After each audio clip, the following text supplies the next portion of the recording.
Hi guys, for today's video is magluto tayo ng atin ng manok. Let's go! Bayot! So hi, hello mga bayot! Welcome back to my channel. It's me, Jenny Pasco. And for today's video mga bayot, is syempre magluto tayo ng ating uulamin na at ay balunan ng chicken bayota ka. So ayan, bago natin simulan ng lahat, please follow my page and like my video and share, and syempre subscribe yung aking YouTube channel. And syempre guys, mag-start na tayo sa ating cooking show event.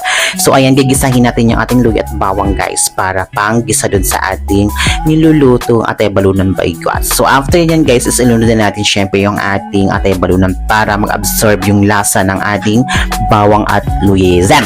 So ayan siya, halo-haluin lang natin, and then syempre lagyan natin siya ng makapangyarihang paminta, and then yung laurel. Ayan, syempre halo-halo ulit, and then lalagyan natin siya ng toyo kasi nga adobo nga bayot. So ayan guys, halo-haluin ulit natin siya para mag-absorb yung toyo sa ating manok na balon-balon at atayzen. So ayan, tinakpan natin siya at para kumulo, and then siya pag kumulo siya is ayan, halo-haluin ulit, at syempre lalagyan na natin ating mapangyarihang oyster sauce bayota ka. So ayan guys, pahupain lang natin yan siya guys hanggang sa maluto.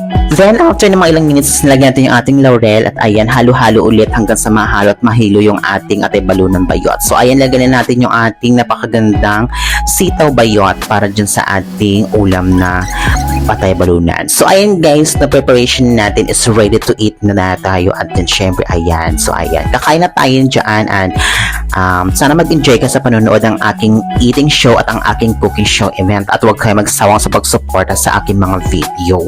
So ayan guys, siya lang ang ating video for today's video evening, and yan guys, kakain na tayo dyan at sabayin nyo kung kumain dyan. And thank you so much for watching, and goodbye.